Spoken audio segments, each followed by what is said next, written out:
Hi, welcome to the video. Make sure to like and subscribe if you enjoy, and comment your thoughts and opinions on the stories. Let's get started. Am I the antagonist for telling my girlfriend that I'm not going to delay a life-benefiting surgery? Okay, this is so stupid, and I truly believe I'm not the asshole. I'm 24, I'm supposed to get a nose surgery the first week of September. I've been having some issues after a broken nose for a while. The worst part has been the breathing.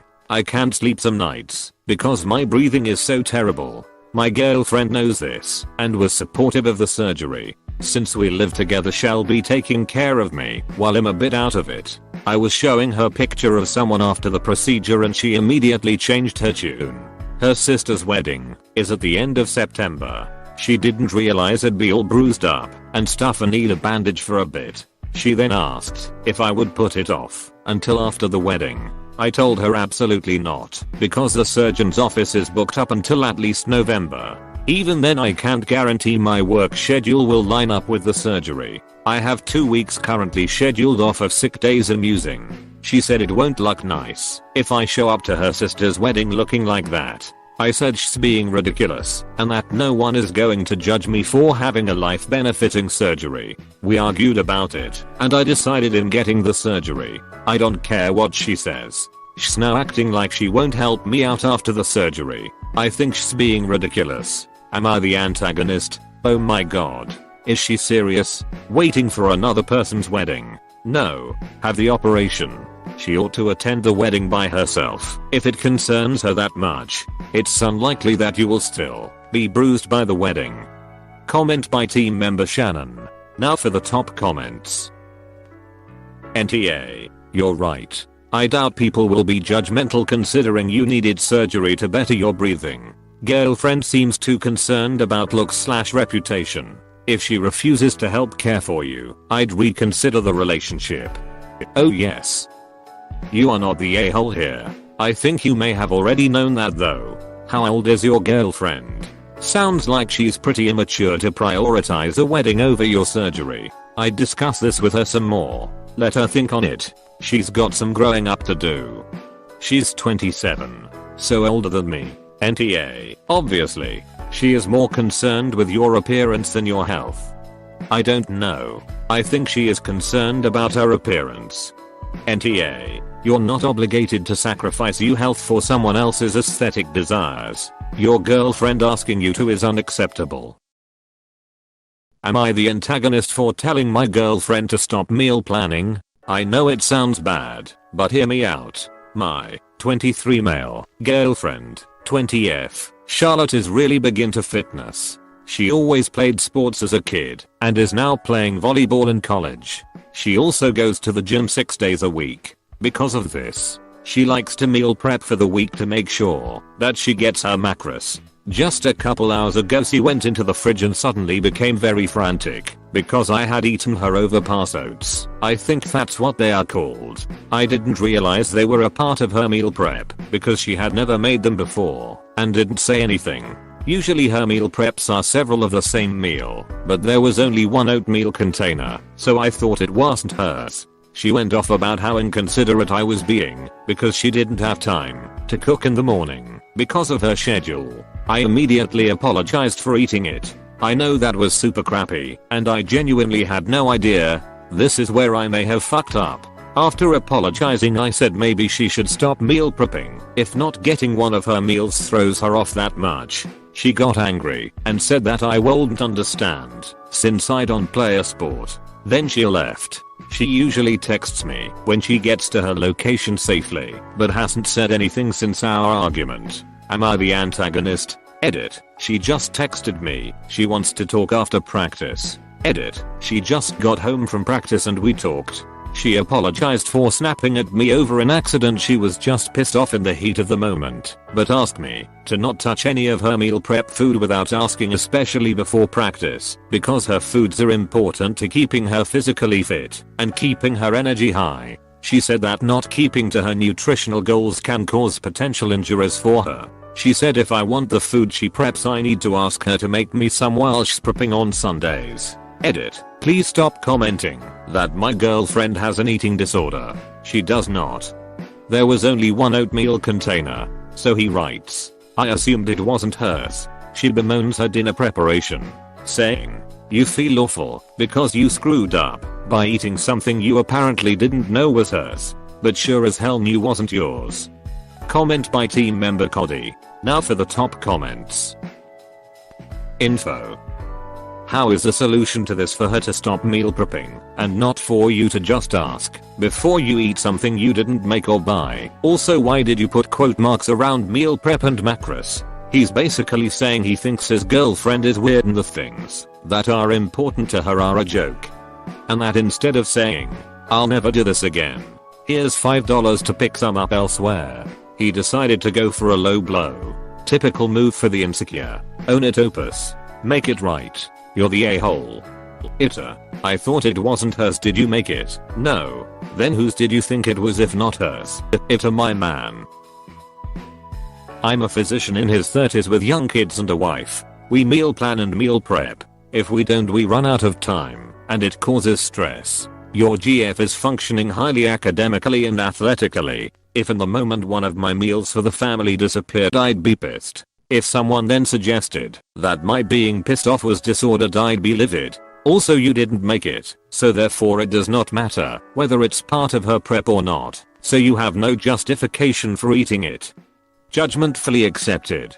But, if you don't mind, I just have a quick question. How did you get through school? My girlfriend is a pre-med major and has lately been dealing with burnout. She does schooling all year round because she wants to graduate as early as possible. Do you have any sort of tips? Am I the antagonist for posting about how my mom lied to me for years about my family? I, 16F, posted about my mom, 42F, lying to me about my family my whole life. I had a very cool opportunity to do a free coding camp in DC. I'm from Oklahoma, so I didn't really have anywhere to stay. But my aunt later lives in DC, so I figured I could maybe stay with her. My mom always had something to say about my aunt. Mom told me that she abandoned her with their abusive family as soon as she turned 18 and basically left all 4 of her siblings behind and didn't try to help them when she got out the house. My mom would go on and on about how she pretends to care about us but looks down on us because we still live on the res, I'm native, and tries to give us money because she pities us. So I didn't know how she would react. It took some convincing, but she eventually said yes. Long story short, I stayed with them for only 3 weeks and I didn't have any interest in knowing her or her family well. We see them every year or so for like a day. However, that was until my aunt decided to show me pictures of when my mom and brother literally lived with her for a year. My uncles also lived with her briefly. They also said they sent me money to my mom for my birthday earlier this month and I literally never got any. They told me other things too. I don't think they meant to rat her out, but there were just a lot of things that didn't align with what my mom said. I didn't tell them any of this initially, but I confronted my mom and she started posting on Facebook about how I'm being brainwashed by people in our family. So I made a very long comment on her post about how she lied to me for years. My mom's pissed. My dad's pissed. Everyone is pissed, lol. They are saying I shouldn't have named specifics. So IDK. Am I the asshole? Friends of mine who grew up on reservations describe it as a harsh existence filled with plenty of destitution and addiction for both their family and many others they knew.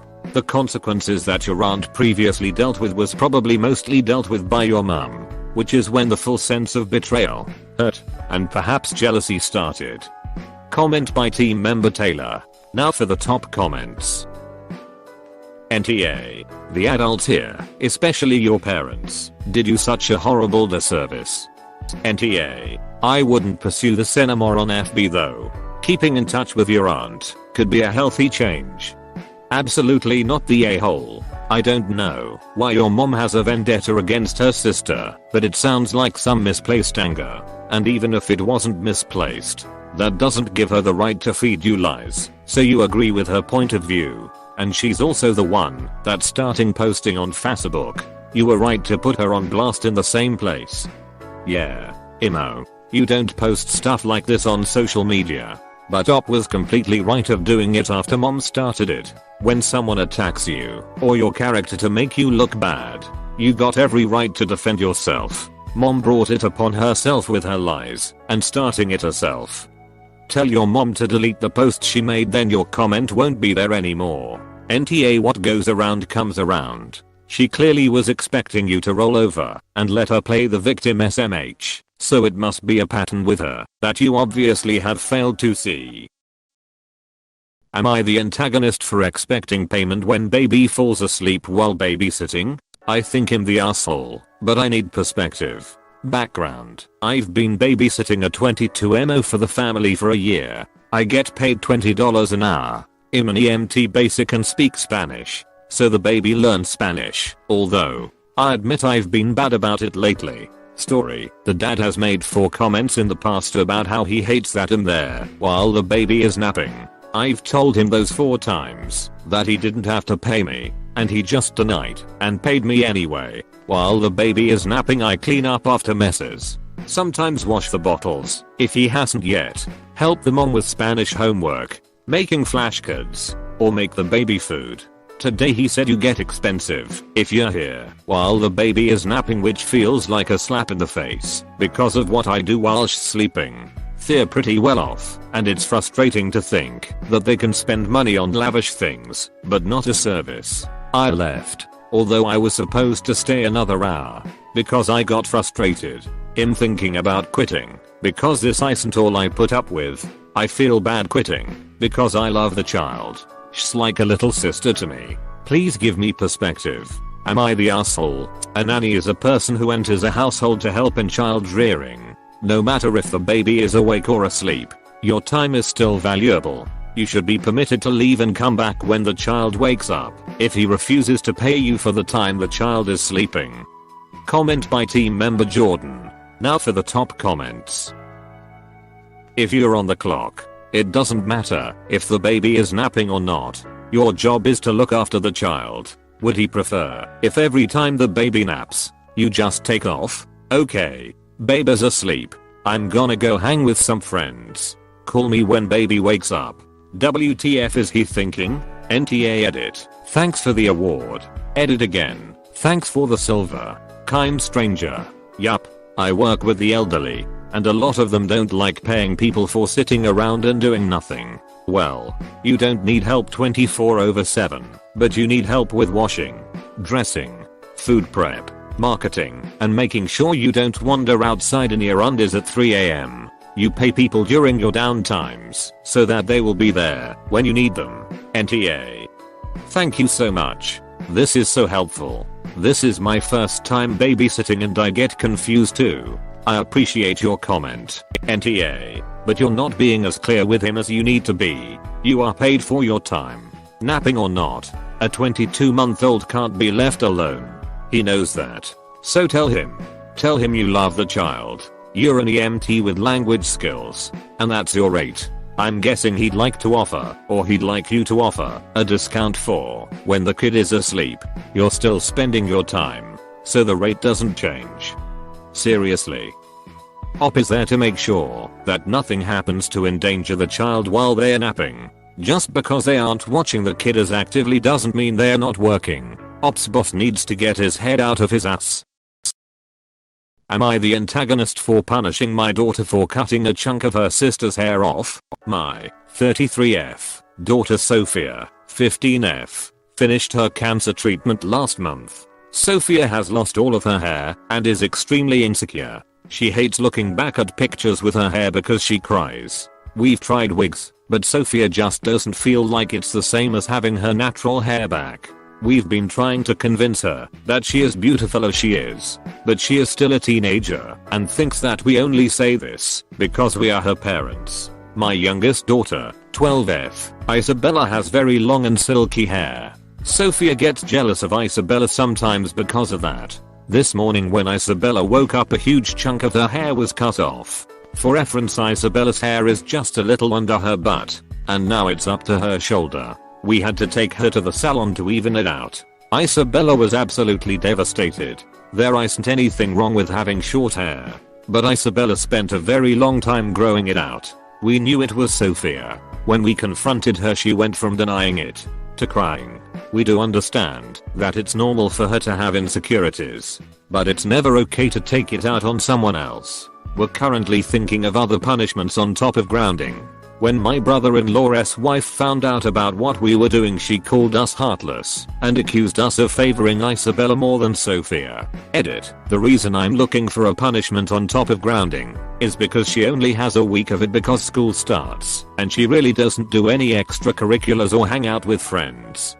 Hair cutting is illegal. Normally, how would one punish a crime? Anything less than grounding, in my opinion, would unfairly favor the former cancer patient over the youngest daughter.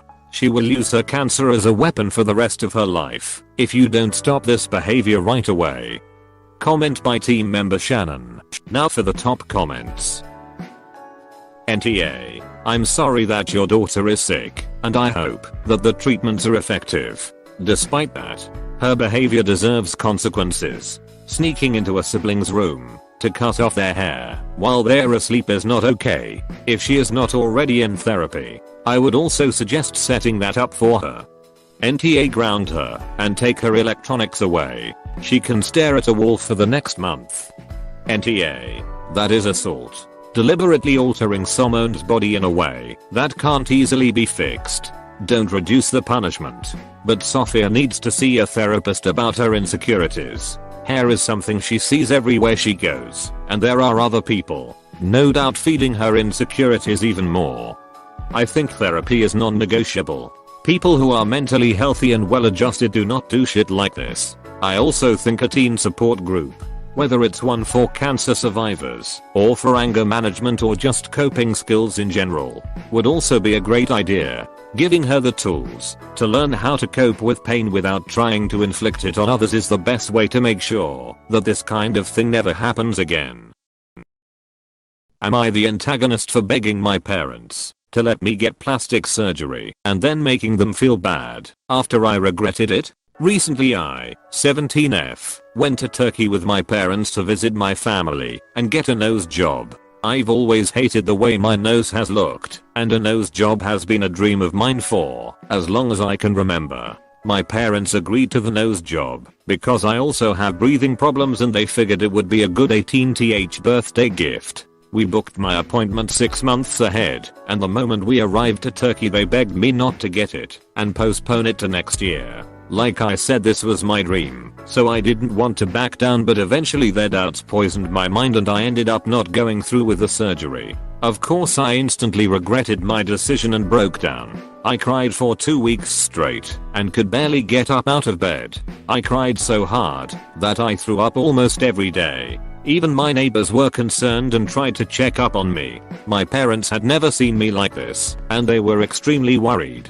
They knew it was their fault, and in an attempt to make me feel better they promised to let me get filler. I ended up getting nose filler, lip filler on my top lip, and a brow lift using Botox and filler. The nose filler looks great, but the rest of my face is so swollen. When I was at the doctor's I told my mom I didn't want to get the lip filler and brow lift, but she thought I would end up like before, so she basically forced me. I understand why she did it, because I was so crushed when I backed down from the nose job. Anyways, my lips look so bad and the bottom of my eyebrow is completely swollen. I ruined my face, and for what? I got mad at them and told them I wish they just listened to me. They feel horrible, but I can't help but resent them. On one hand I'm mad they don't listen to me, and on one hand I'm mad they let me get plastic surgery at this age. Edit. I'm upset because I was forced into something I did not ask for. I only wanted my nose done, and I begged my mom at the doctor's office not to get brow and lip filler, but she forced me to. Now it's swollen. Nose filler was enough, and I told her that. You are to blame for your parents' other medical procedure and for not getting a nose job. They are not to blame if you were unhappy with your purchase. By giving you what you desire, your parents are merely attempting to make you happy. Comment by team member Jordan. Now for the top comments. Oh, for goodness sake, your face isn't ruined. Get the filler dissolved or wait for it to dissolve with time. Your parents shouldn't have let you have anything. You're clearly not emotionally ready to make a decision. Get a therapist before anything else. 2 weeks of sobbing. Came here to say this. Get the filler dissolved. The botox will wear off in like 6 months. 6 months will seem an eternity to Op. She cried for 2 weeks at the prospect of delaying her nose job a whole year. Yeah, you're right. I guess some lessons have to be learned the hard way and Op is gonna have to learn that. You sound like a child who's been spoiled her entire life and is incapable of taking accountability. That said, your parents and doctors should have just said no to all of it. A 17-year-old does not need filler or a nose job. You're not even done growing into your face and honestly you have no clue what you're going to want in 2 years time. Not to mention your parents raised you to be spoiled. Good luck with your face. I'm sorry but the last sentence made me lol. You need intense therapy. Your feelings about your own appearance do not justify treating your parents like trash. Your feelings about your own appearance are not their fault. They should have taken you to a mental health care provider rather than an injectionist. Where is there a drug rehab for spoiled kids?